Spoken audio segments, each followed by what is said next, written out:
In this tutorial, we install another control panel called Hestia for web management.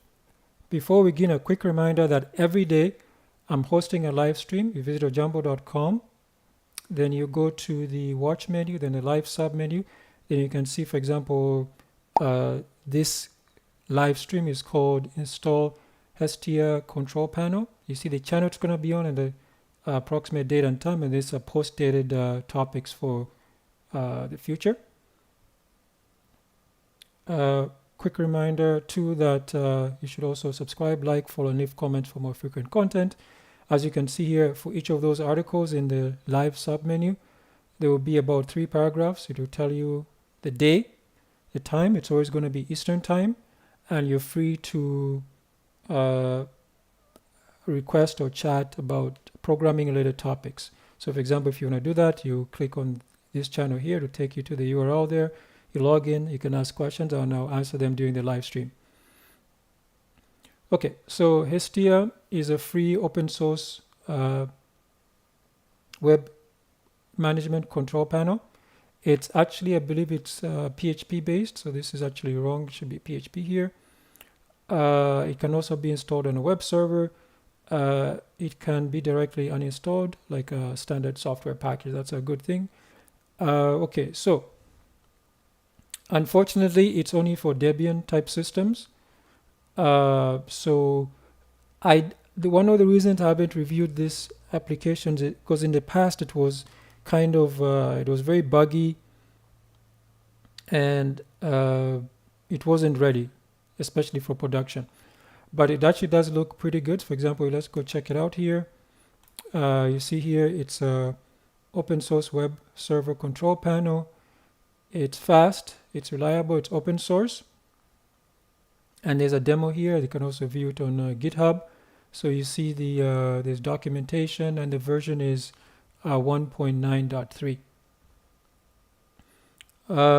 Okay, so basically you create a user, and that user control panel is basically that user. You can install some applications, for example, like a WordPress, a PHP applications, to create the database for you, and you can control it, so you can manage it in one place. So if you are running like your own hosting type company, you could use this. Or for example, if you have a server, like a virtual server and a regular server, hardware server, you could also install this, and you can control the web-based things like email, users, those type of things. Okay, so so as I said, you need to have a Debian system. So what I'm gonna show you is that I'm going to because as I use Fedora, which is area that's Red Hat Linux enterprise based, so I'm not able to install it there. So I said what I did was this tutorial is going to be in a virtual server, so that we'll be able to install Debian, which is already installed, and install this application. So as you can see here, I took some screenshots. Basically, when you go to install it, it will install Nginx, Apache, obviously PHP, FPM, bind. This is for the DNS, XM, that's for the mail server. It also comes with Spam Assassin. Just be well aware that Spam Assassin is kind of a memory resource if you have low-end server. It also will install Dovecoat, that's for the IMAP mail server as well. MariaDB for the database, and VSTPD for FTP server. I usually just do my stuff on the command line. I don't know why people still use FTP in 2025 and above, and obviously firewall to use IP tables with a fail to ban. So fail to ban is an application where you set maybe like four tries. So if somebody fails to either log in, say it's FTP or your mail or over the server, then they will be blocked. And then of course, after that's done, you see when it was successfully installed, you see the backend here, and then there's also an administrator dashboard. Okay, and also these are the apps I was telling you about. You can do the quick install apps. For example, I already installed the WordPress, but you can see there's Ravel, which will do a tutorial of this in upcoming. And what else? As you can see here, this is how I installed WordPress, and you see it was success, and you're able to obviously see there, and you see it's running services, and it's all the screenshots here. And obviously you can also set up SSL for domains using Let's Encrypt. Obviously, because I'm going to run this on a local host, I won't be able to use Let's Encrypt. Okay, so as I said, it's also based on PHP, so it makes it easy, I guess, to support, and maybe you can also become a developer and maybe fix a few things. Okay, so with that out of the way, I'm going to minimize this, and I'm going to start my virtual GNOME boxes. As you can see, I had to install Debian, so this is what I'm going to use, Debian. Okay.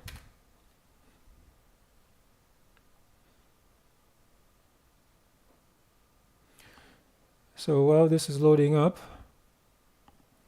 let's get out of here. I think it's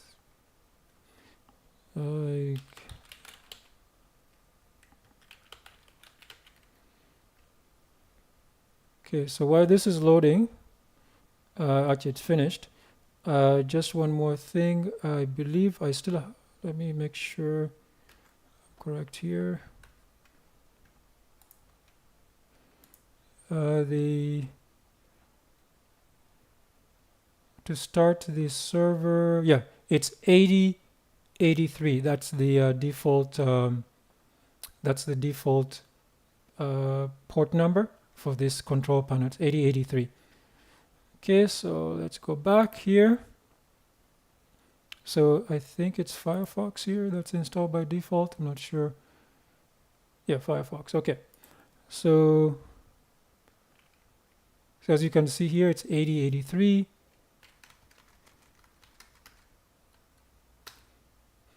Yeah, the servers are up and running.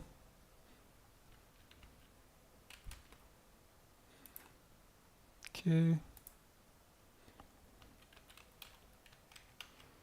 Enter my secure password. Not now. Okay. So it took me a little while to install this. That's why I just showed you the screenshots, because I didn't want to spend 20 minutes or more just waiting around. So as you can see, I also created the default or the first administrator, which we just want here, admin. Unfortunately, in this, can I zoom in? Oh, I can. Oh, I didn't realize I could do that. Okay, good. So I zoomed in so you can see a little bit better. So this is the system administrator. You see the normal email address we use all the time. Okay, so we can obviously edit this. So you can see the contact name, just left to the system administrator, the email address. Obviously, I can change my password here. And then you see it says, do not allow user to log into the control panel. Enable, for example, I don't do this, but a lot of people I talk to and people I tutor, what they do is they don't like letting their customers log into the control panel. I don't know why, but anyways, that's to each his own, as I say.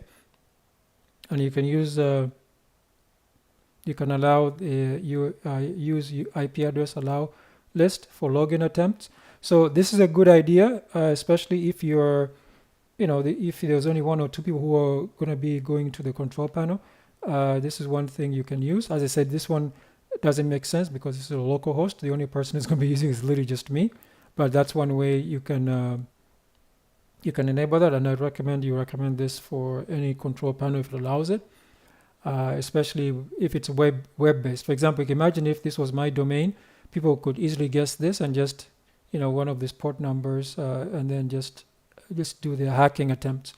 So as I said, I usually do all this stuff on the command line, but I said when I did learn, I did use control panels. So this one is not too shabby. And you see by default, it had the dark theme. I didn't change this. And then you have the default sort order. You can go by name or date. And then the package is the default, or you can also use the system one. So I left as default. There's advanced options. You see the SSH. By default, there's no login for SSH. So obviously you can say, You can set a bash, dash, jail bash, no login, that's where an R bash or SH. And the PHP version, 8.3, I believe that's the one for this version of Debian. And obviously the name server, so they set up, and you can also add your own name server, so you can change this one as well. Okay, and then of course, if you have, you can also manage SSH keys if you have them. If, for example, there's one key right now, but you can add more to be able to log in that way. Logs. As you see, I did install this about 5 days ago. As you can see, what it did here. See, I did some changes here, and you can tell still the logs. So this is also a good idea to check that out. So let's go back. What else is there? I think there was one more. Access keys. The access here, there's none, so you can you could add one if you wanted there.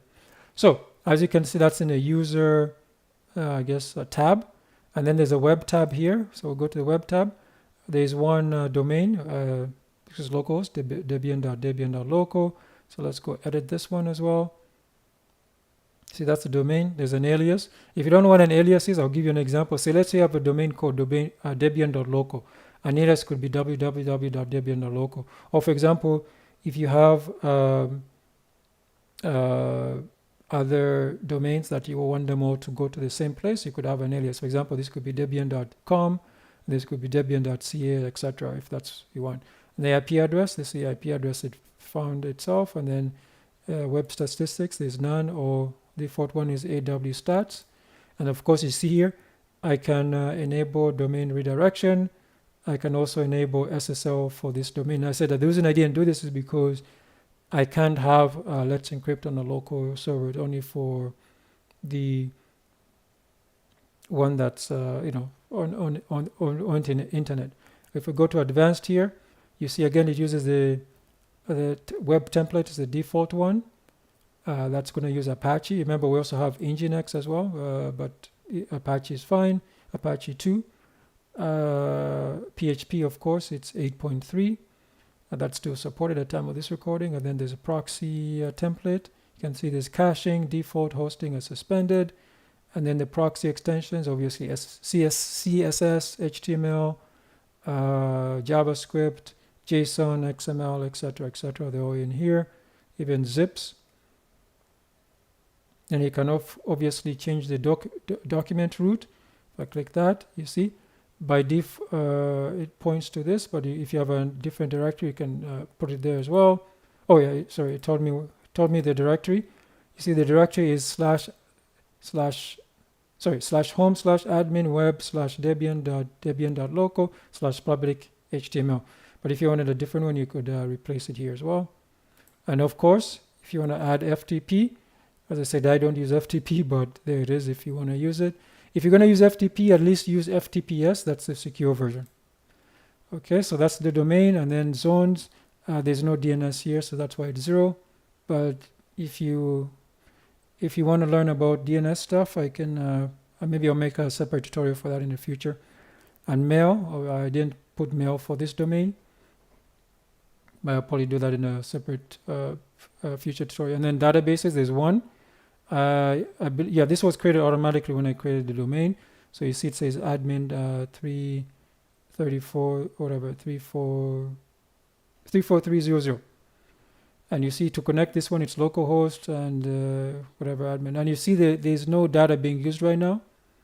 And of course, you can also get to it with phpMyAdmin here. So you see phpMyAdmin. It's not able to connect because I'm not sure why it's not able to connect.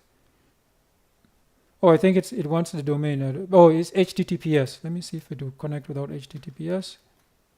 I think this is a problem with the Firefox. It has that HTTPS by default. So you see, I'm not able to go to the non-secure version, which is really annoying. Okay, so after that, so we have one database. There's no cron jobs. I think I created a cron job tutorial. Yes, I did create a cron job tutorial. So now you should know. For example, if you want to create a cron job, you see it's minute, hour, day, month, and day of the week. So you can add, so you click here, add cron job, and you can see you can create one here and do the command for you. Just put the command here, how many minutes, hour, day, month, year, etc. All right, so go back, and what else? So one things I noticed when you have cron jobs using some type of UI is that the first entry is always mail, meaning to email you, I guess, if something goes wrong, or but sometimes you might not want that, especially if you're just doing like backups. I mean, they're working fine, so that's why I prefer, I said again, doing things on the command line. Okay, so then we have backups here. So you can create a backup. So you click create backup, task has been added to queue. You receive an email notification when your backup is ready to download. So it will create a backup. So I'm surprised it didn't let me pick what I wanted to backup. Well, I guess it's easy. There's only one domain, so that's pretty easy to do. Then you can do backup exclusions.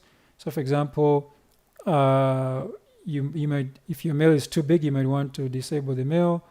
And the databases, obviously, you probably want to back that up, and the users.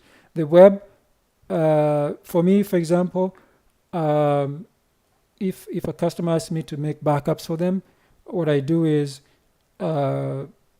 obviously I'll make a database backup, and some of the files, it depends. If they're migrating, obviously I'll back up everything, because sometimes some files are so old, they're like images, they take up so much space. You could have, these days it's not so much a problem, but in the old days, when you had like a 32-bit system, the limit was 2 gigs, how big the file could be. So I would just do splits and stuff like that. But these days, most people are running 64-bit and up, so that's no longer an issue.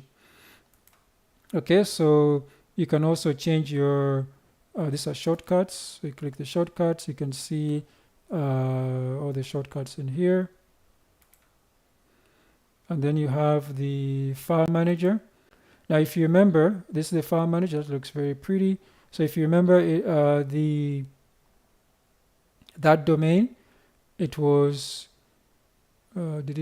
which doesn't tell me the path.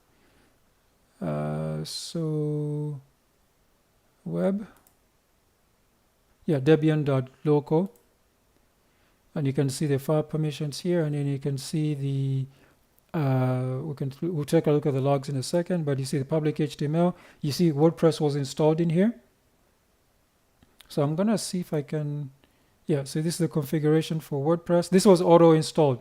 So you see here, it connected to the database, the 34300. The database user made the same, and they put the password in here and the localhost. So you see it,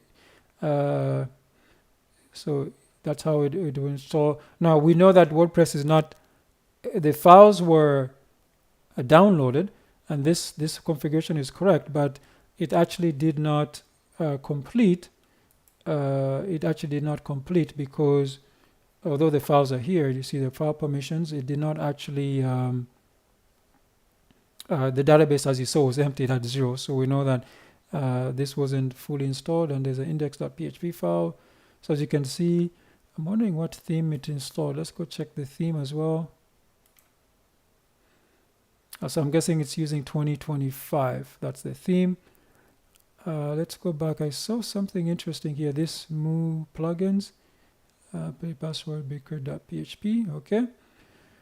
So that's the file manager, and you can see, there's logs here, and you see there's some error logs which I ran actually from today. So let's actually look at the errors.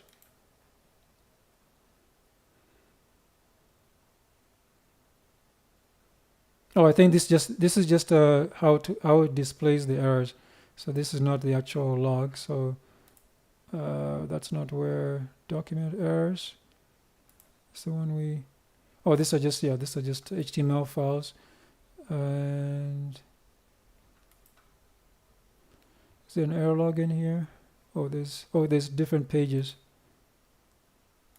Oh, everything fits on one page. Okay, there's pagination. So there we go. So according to this, there's no errors, but you see it installed it properly. So that, and then we can exit to the control panel, which we have, and then that's actually not bad. It's pretty good. And then what else? This one is the server settings.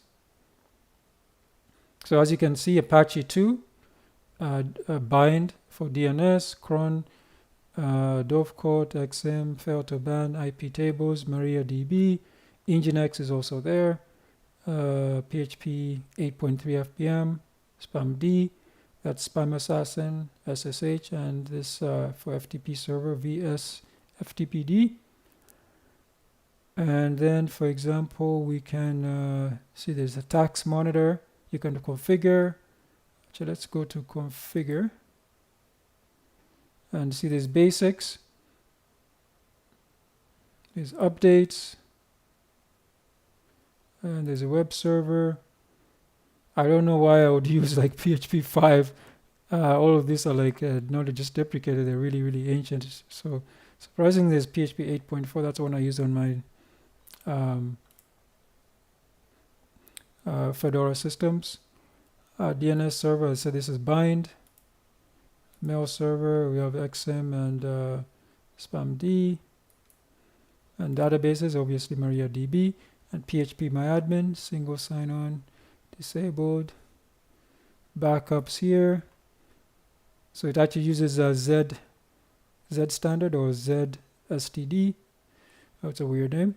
And then you can obviously increment them. Set to no, SSL. So I did create a generated self-signed certificate here.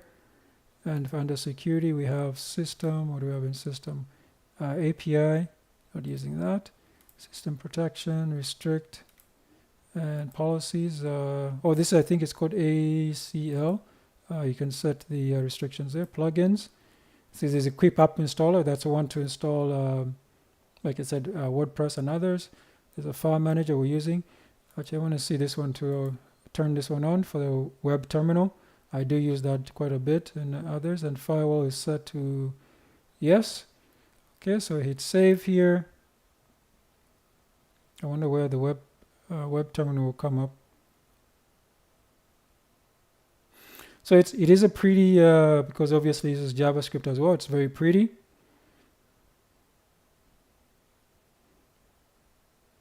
So if that's into your thing.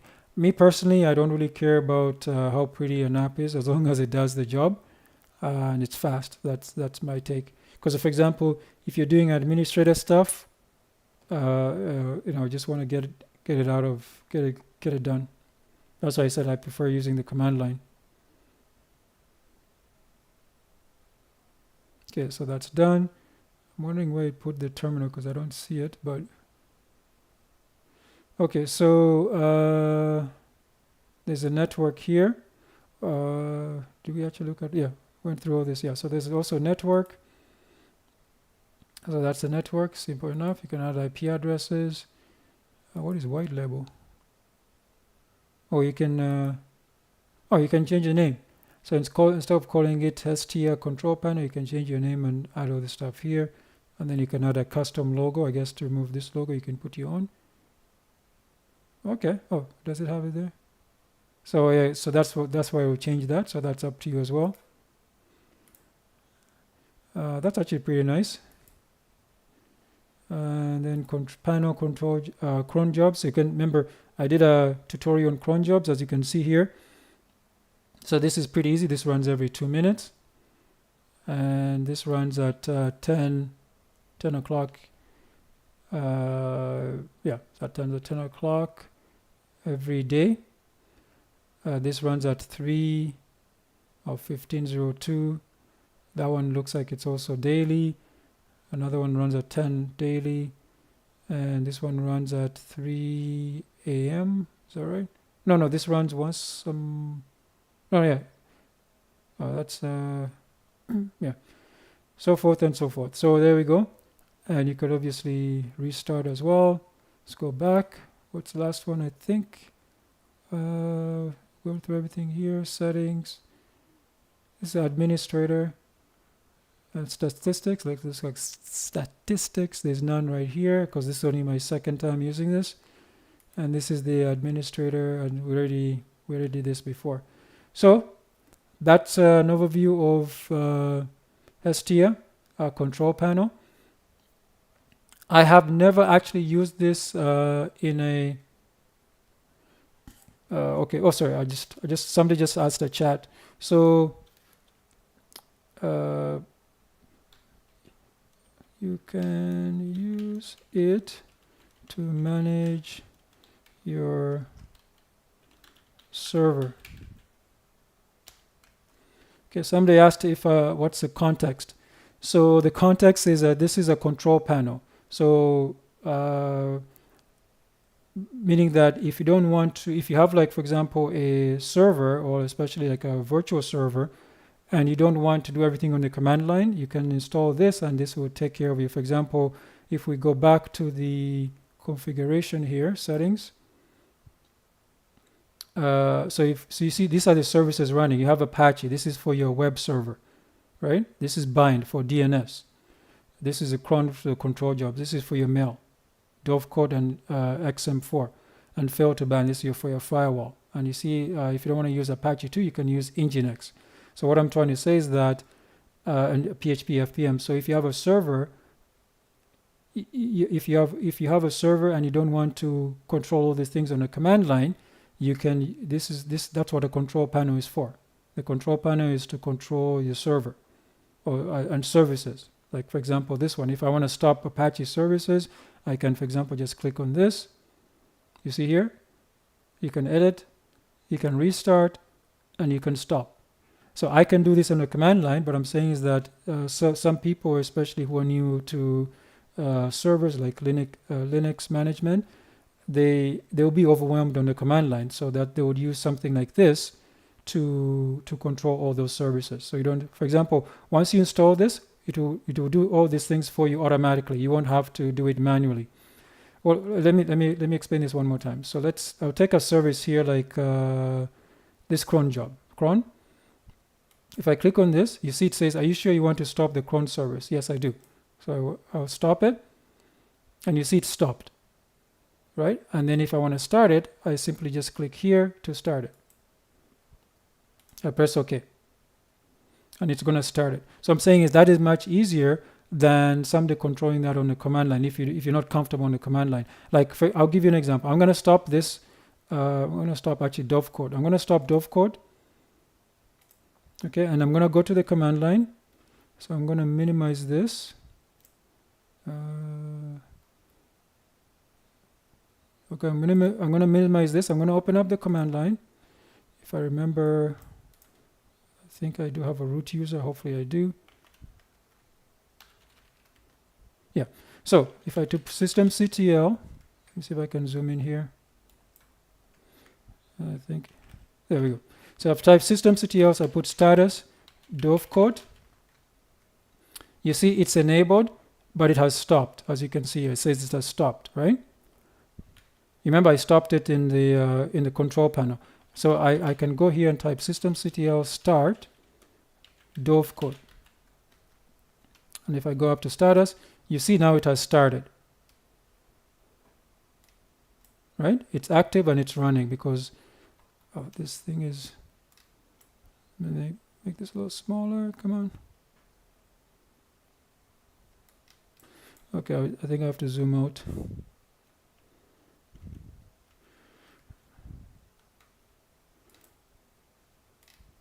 Okay, there we go. So you see, it says right here, it has started. Now, if we go back to here, this is actually wrong. So let me just refresh the page because I've started it on the command line. You see it started because I did start it on the command line. So I'm saying is that somebody myself, I'm more comfortable working in the command line, but some people who don't know how to manage servers, they'll find it easier to use something like this Hestia Control Panel. And you can see the version, it's version 1.9.3, and the operating system I'm using is Debian. Unfortunately, it's only for Debian. So you see, as I said, it's a 64-bit. And you see, it'll tell you how long it's been running as well.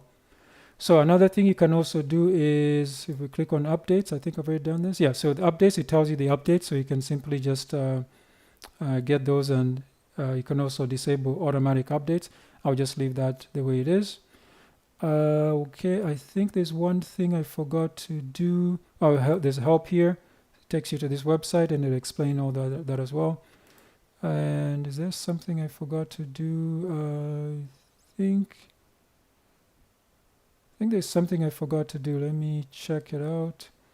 go to and download, view logs, suspend. I can delete as well. We can also visit. I think it's in here. We can advanced options. Oh, quick install. This is what I want to show you. See, we have quick install app. So if I click quick install app, this is what I want to show you. See, these are the things you can install quickly. There's DocuWiki, Dolibar, Drupal, MediaWiki, Joomla, Laravel, Nextcloud, OpenCard, PrestaShop, WordPress, and Symfony. So those are the quick install apps. That's all I want to show you. So that's for the domain. Okay, so I think that's good enough. I'm going to shut this down, so you can click here to log out. And you see I've logged out here, so I can close this. And the command line here, I'll just exit. And I'll stop this. Simply just go here. And I'll just log out. And I'll go here. Oh, there's here too. Oh, there's no shutdown. Okay. So I'll just shut this down. And it's done. And we can finish up here. So quick reminder that I do host a live stream every single day. You just simply go to the watch menu, live sub menu on ojambo.com, and you can see this is the live stream that we're finishing up right now. You see the channel is going to be on the approximate date and time, and that's all for the post-dated tutorials as well. Also be sure to subscribe, like, follow, and leave comments for more frequent content. And also, if you enjoyed this, consider supporting me. You can purchase one of my WordPress plugins at ojambo.com. You can enroll my programming courses at ojamboshop.com. You can buy my programming books on Amazon. Search for Edward Ojambo, links in the description. You can hire me for your programming and app development needs at ojamboservices.com. And you can also become a donor at ojambo.com/donate. Thank you. And the donate button is also up here in the fixed area just for your convenience.